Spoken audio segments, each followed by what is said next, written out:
Hey everyone, welcome back to Play a Casket. These are your hosts, Parag the Goblin and Ghost, your co-host. And today we're going to go ahead and talk about how crappy major publishers are and how good indie publishers have been in these recent times. Episode 37, Indie and Goliath. So basically, we're just going to kind of lay down the land, kind of give everybody a perspective of what we're standing on and where we're seeing everything. Basically, where everything's at right now. It's awful. Yeah, it's for a lot of us growing up, we see Capcom, we see Ubisoft, we see Square Enix, we see EA, we see Ubisoft, and we see even Activision getting bought up by Microsoft. What the hell, right? Yeah. And basically, when you think about it, though, even Bethesda, if you look at it, a lot of it's just their names are synonymous with some pretty garbage stuff going on for the last 10 plus years. Mm-hmm. Easy, if not even more. Yeah. So, right now, I would say 2019 is when the industry kind of took a crap on itself. I think 2019 felt more like you can no longer run away. Yeah. There was always a bastion. Mm-hmm. Oh, fuck EA, I'm going to Activision. Oh, fuck Activision, I'm going to Ubisoft. Oh, fuck. And now I think we're at that point where almost every major publisher that we grew up with that we thought would be there all the time. Because even now, Capcom's not as big as they used to be. Mm-hmm. And they're still garbage. Yeah. A lot of their stuff is still garbage. We all have, a couple games oh, wait, hang on, one game's good. Yeah, Activision made Crash Bandicoot 4, and that was amazing. But Activision's still Activision, and they're garbage. I remember Capcom, too. The last thing I remember that they made really good was Monster Hunter. But everything else was just done third-party, wasn't it? All the Resident Evils? No, the porting has been, yeah.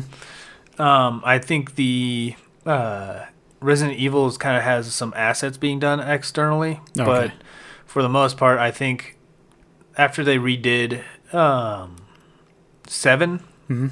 which I think is funny, they went to 3 games and then they changed it up even drastically again.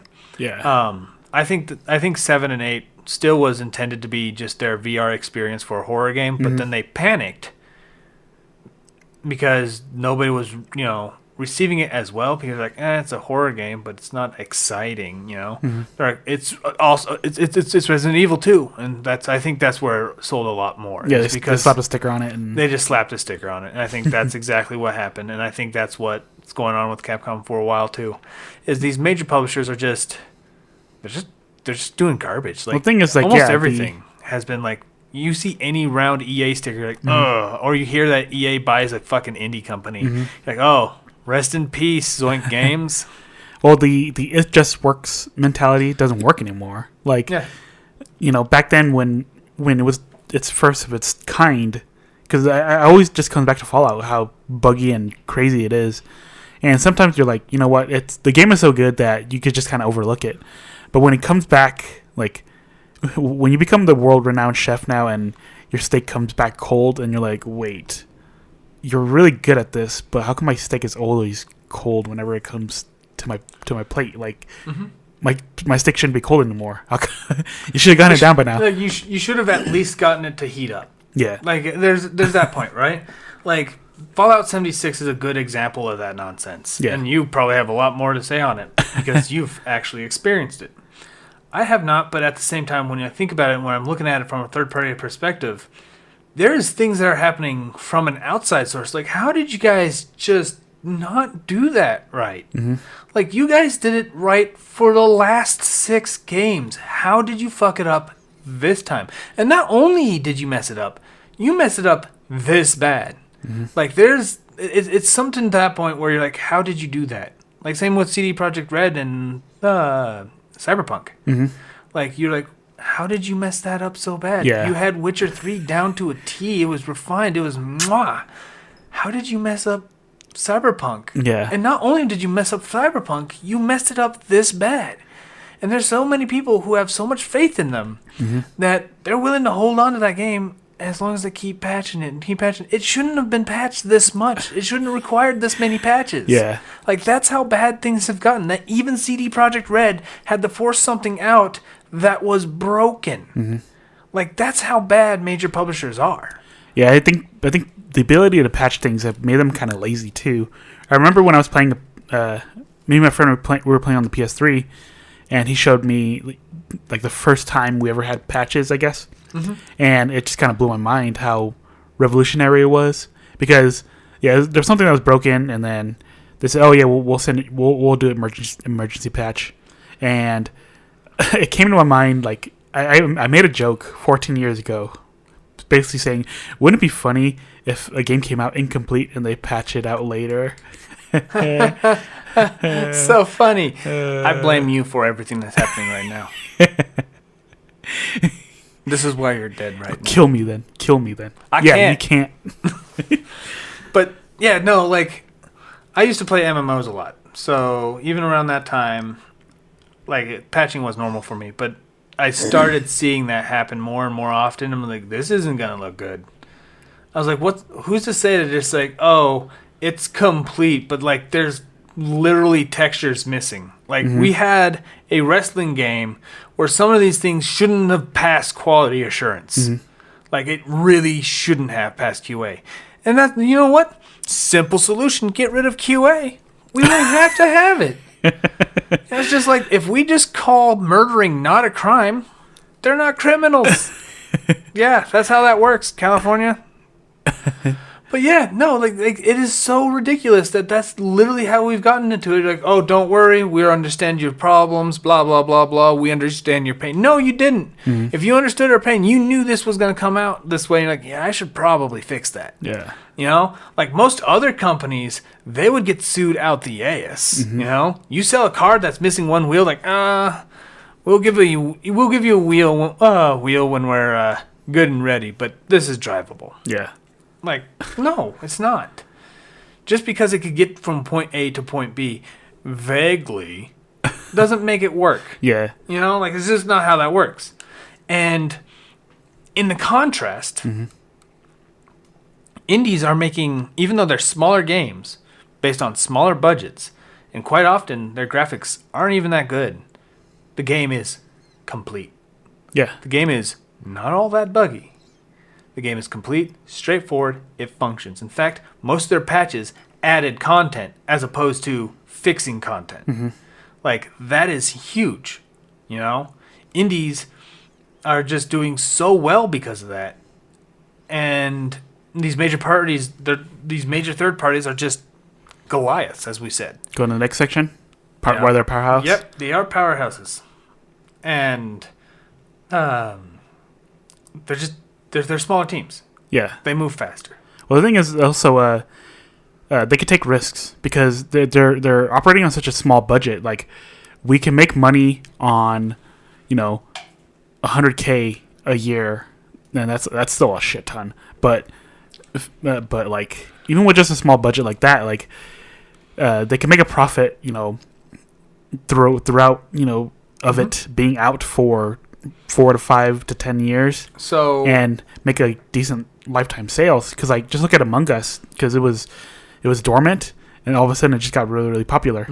So when you look at the sales, popular, they even canceled the sequel. Like, really? Imagine, they were working on a sequel when it became popular, that they just shifted all development resources onto just improving the first one. Oh wow! Imagine how good your game gets. Imagine how successful you are, that you're like, fuck 2, we're just gonna keep doing this right now. Yeah, like that's impressive. Yeah, so like, if their budget is like just really small, they Among Us could sell probably 4 to 5 million, and they're a smash success.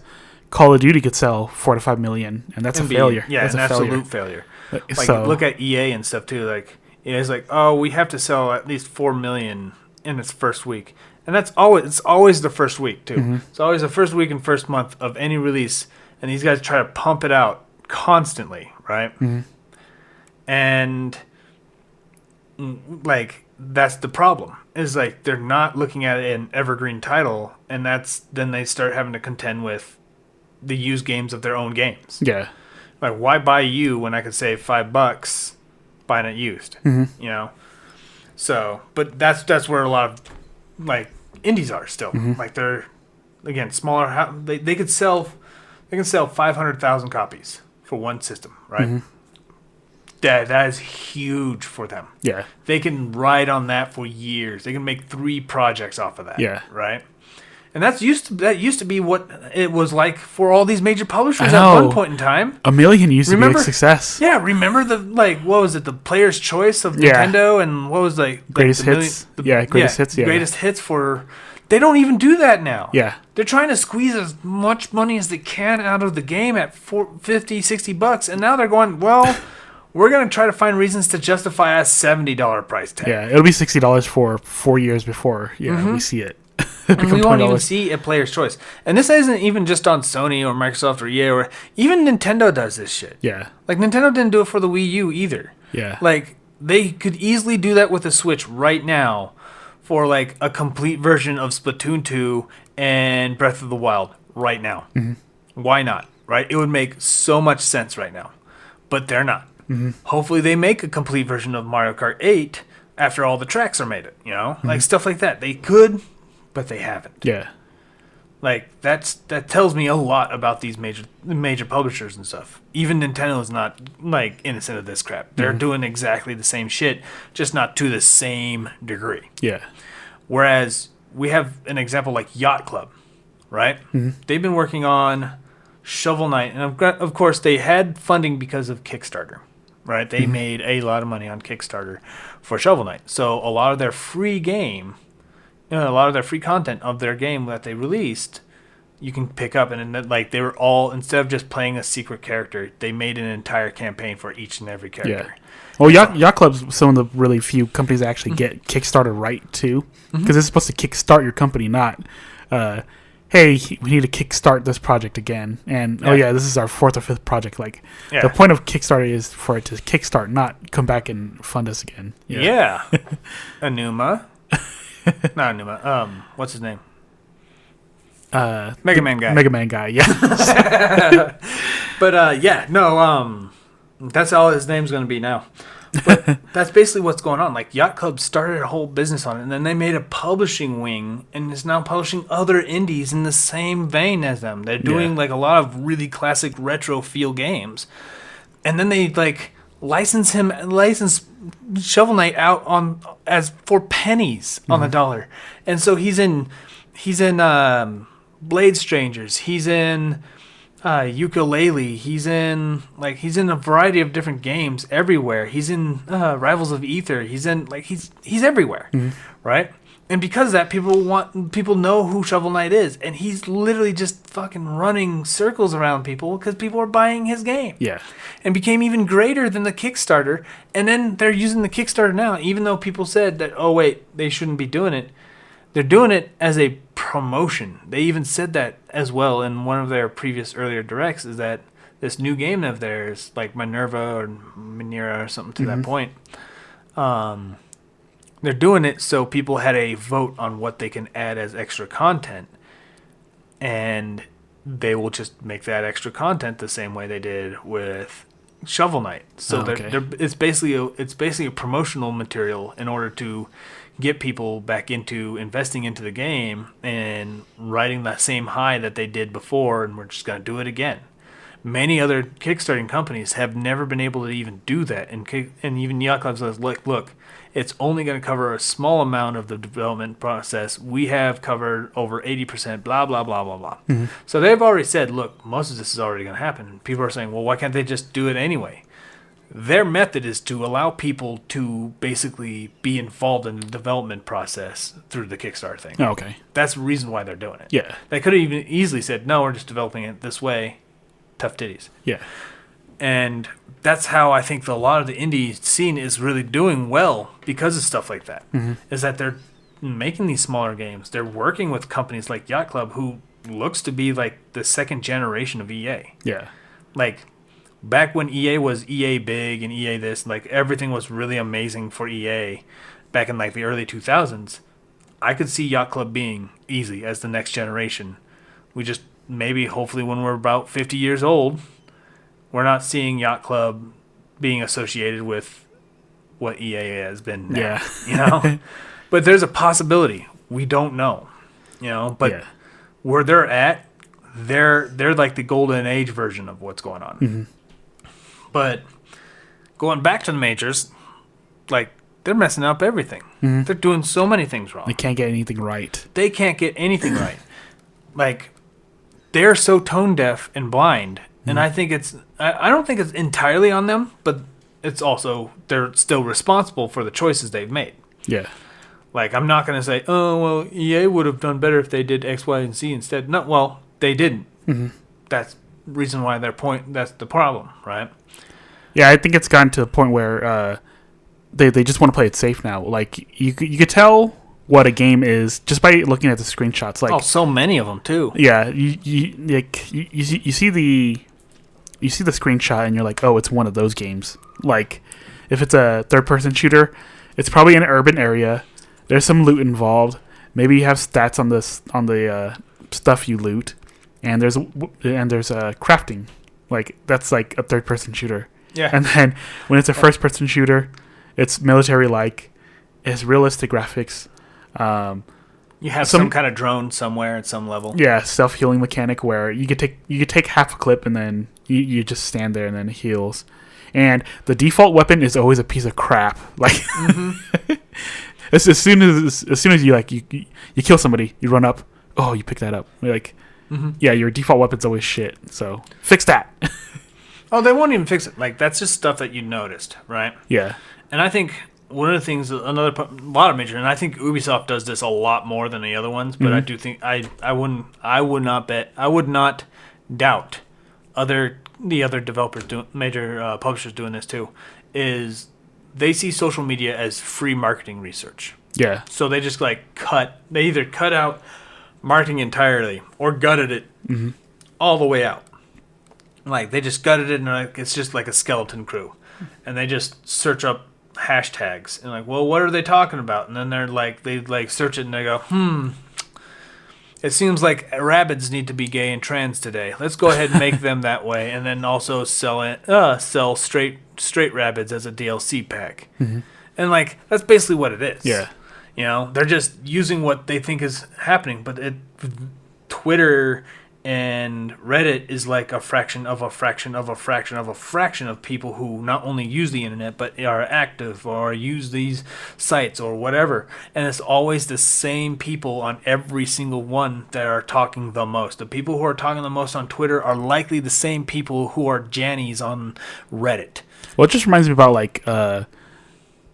you have your roommates and you're like, hey, I'm gonna get some pizza. You guys want any? Like, yeah, everybody wants it. And then You buy it, you take a slice, and then nobody touches the pizza. Yeah. And then it gets old, you throw it out, and then they're like, oh, why'd you throw the pizza out? Like, nobody ate it. Like, yeah. It just they just these people are saying, what would be a great idea? They like the idea. They like stroking their own egos. They like patting themselves on their own back because they finally had companies that are appealing to them, and they're not going to buy any of it. They were never invested in it to begin with. Yeah. They're just upset that something doesn't exist that immediately tries to hook with them specifically. So, yeah. Thank you for asking me if I wanted the pizza. I'm not going to eat it, though. Yeah, that's basically it. And, these major third parties are not catching on yet. And they're like, well, let's see what else is hip, and they just keep doing the same nonsense. On top of the fact that even since the early PlayStation 3 era, if you watch all their marketing, their actual commercials and posters and all that, mm-hmm. a lot of games have become benchmark showcases of the tech that they're trying to sell. Yeah. And it makes sense because I could sell you a $500 item and then a $70 game because you want that game to showcase what you already invested in with the $500 console. Yeah, which brings me back to the budgets have just gotten so big that they stick to what works. There's a formula, then you see that they're gonna just do. Yeah, and it's gonna be first person like E3. It's gonna be a first person shooter, third person shooter, generic action game, and some narrative, quickie adventure game. Yeah. And it's always going to be the same things. They're always going to showcase, look how grand this world is. And it's super realistic graphics. And it's super realistic, and you have that pan shot where you're always looking over the cliff and you're seeing the mountains and you're seeing all this other stuff and you're seeing this wondrous world out there that just draws you in, and you're never going to explore it forever, and you're gonna play that game, and that's the first level, and then the next several levels all are hallways. hallways. Yeah. Nothing but tubes and hallways, like you're just walking down the anal cavities of EA because they just done took a shit on you. And that is it. And that has been a whole thing for them, and people want those games. Mm-hmm. Nobody's buying a PS5 to play Shovel Knight on. Mm-hmm. And that's why they're trying to sell, or the PS4 or the PS3. They weren't buying these games to play pixel games. They bought these consoles to play games like Killzone and Horizon Zero Dawn. And like they're looking at games that have to showcase, oh yeah, this was the good investment. Yeah. That's why they don't, like the people who inherently buy or are drawn to these major consoles don't want to buy something like the Switch or the DS or the PSP or whatever, because those games looked weaker in comparison, so it wasn't worth it to them. The people who are buying Switch games or Switch in the games and stuff like that is people who are either like huge PCMR races or people who just want to play games.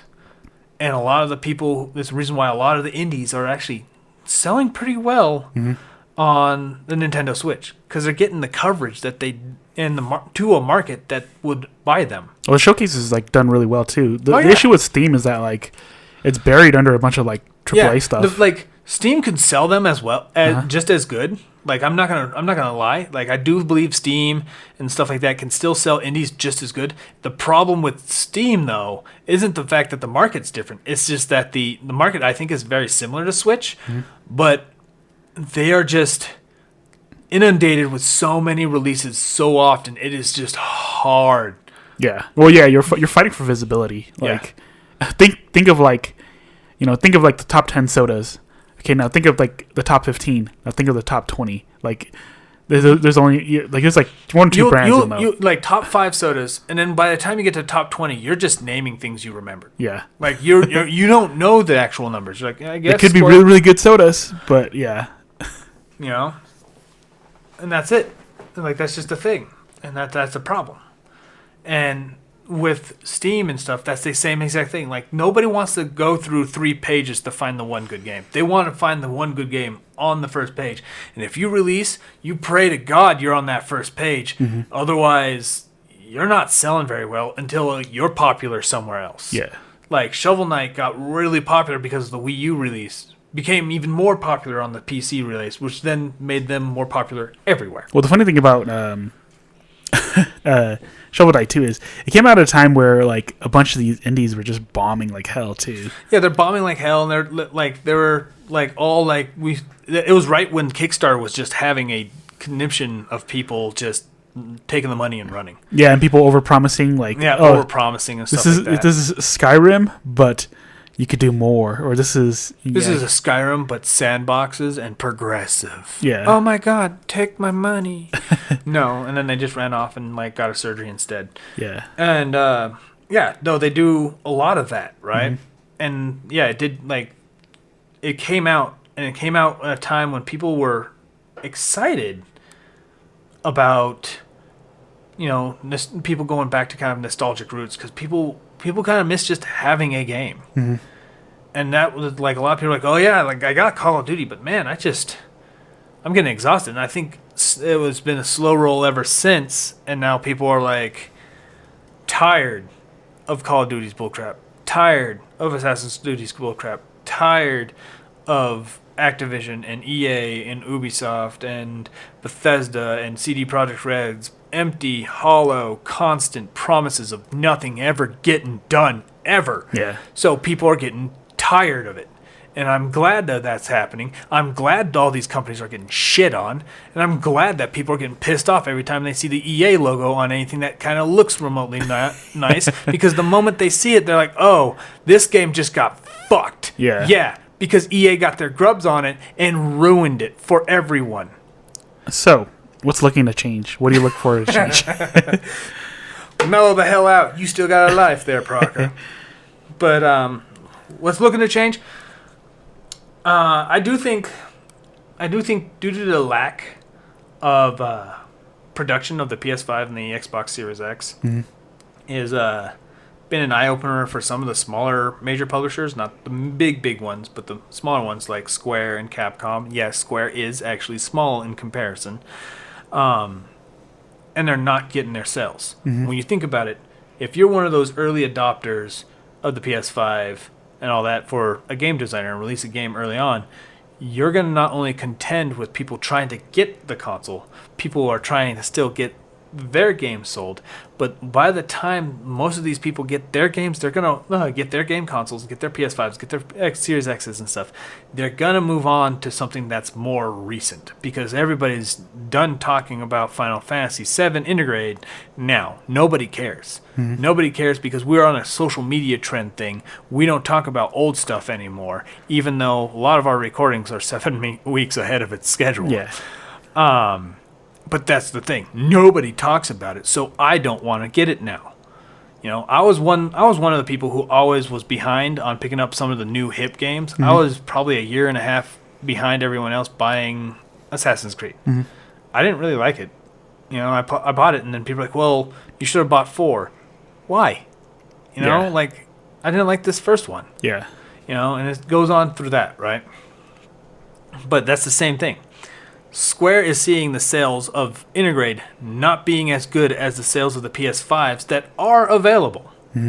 So they're like, oh crap, you know, and this is not being solved anytime soon. These people are not going to be buying our games anytime soon because now we're contending with Horizon Forbidden West, and we're going to be contending with, I don't know, Last of Us 3 eventually. We're going to be contending with Infamous Second, Third Son. And they're going to be contending with all these other new releases that are going to come out that they had to change. In early summer of 21, both Capcom and Square announced that they're going to be shifting design and approach philosophies for their video games and looking at their older IPs. Okay. Which a lot of people at that time thought that means they're going to remake a lot of older games because remakes are such a hot thing right now. I was predicting that they were probably going to be doing like either straight ports or up-reses or something like that, like remastering kind of the graphics or something to that point, and really releasing it on a broader audience because that's what they said. They were going to reach a broader audience with their licenses, which just meant that they're not going to ignore the Switch as much as they have been. Okay. Because the Switch was the only system that they haven't released a lot of games on. Right? Okay. And because of that, they're shifting and they're changing in a way that they can reach literally on the one system that's just selling like a powerhouse. And they're just up-resing PlayStation 1 games. Okay. And you know Chrono Cross, Front Mission 1 and 2, Live Alive, and stuff like that are going to sell wonders on that system. And then because of that, it's going to eventually... So these are reports or... Some of them are reports, some of them are up-reses, but they're not remakes. They're not indies, though. Right. But I'm saying this is the change. Oh, okay. This is their change. We were talking about the changes of the major companies. And because of that, gotcha. Because of that, I think that's what's changing in the major companies. However, how fast can they change is a much bigger question to kind of elaborate on. But I think because of what Square's doing might show a lot more companies might do that as well. Well, seeing what Square's doing, too, is they're picking up a bunch of other indies, and Microsoft buying a bunch of other indies as well. Well, Square didn't buy that many indies. They're just... Contracting them? They've contracted a couple indies, but for the most part, they're just remastering a lot of their old stuff. Aren't they publishing, too? They're publishing stuff. Okay. They did a bunch of stuff with, what was like the Square Collective or something like that, and then they stopped. They've stopped that way back in like 2017 or something like that. Okay.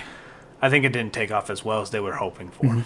Because they were one of the first adapters to that. All I know is that Square makes a shit ton of money, so I don't know what they're... Well, they're losing a lot of money right now, too. Oh, okay. Because they're sitting on a lot of sales that could have been done if the PS5 actually was released in a proper way. Okay. You know? But because of that, they just can't.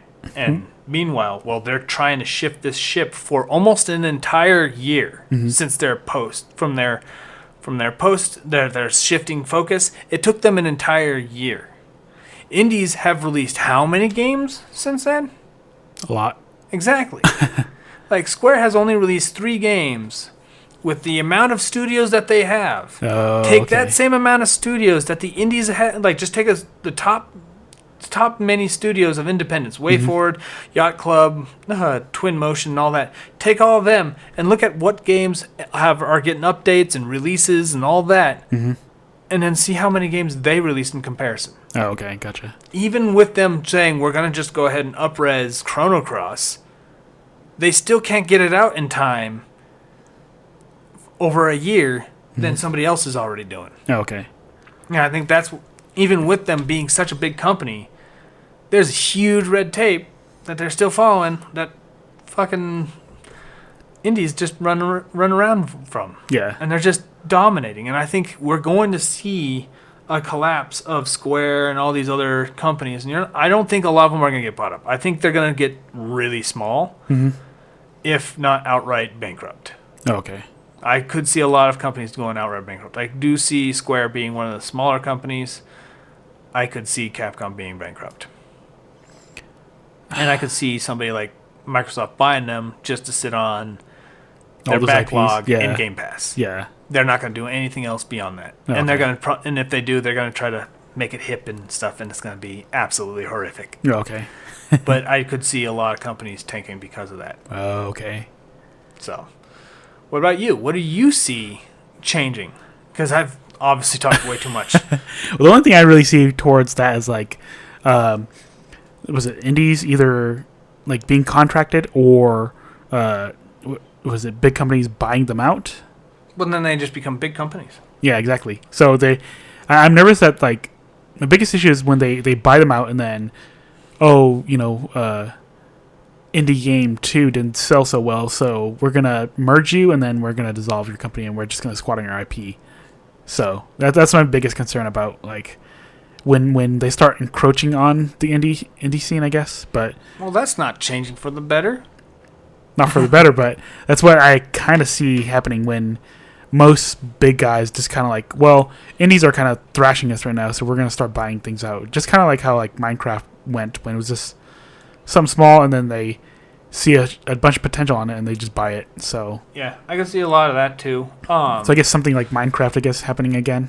But I do think because of that I don't see that something selling like Minecraft again, because or something similar. That's no. Like there's nowhere. Like I could see people going, oh yeah, remember Shovel Knight? In general is what I mean. Like there's going to be this little indie game where it does really well, and then they're going to buy it and say, look how cool we are. Yeah. Well, they've already did that. Epic Games did that with Rocket League and Fall Guys. Yeah. And now Fall Guys has fallen to the wayside. I think Rocket League's still doing pretty well. Okay. But it's really just a hodgepodge of who's doing what. Yeah. And it's really just a gamble for them. Because, let's be honest, once EA buys somebody else, EA's probably, like, just that logo is going to taint the whole thing. Like Zoink Games. Yeah. Like, I won't touch anything Zoink Games anymore until they get the hell out from under them. Same reason.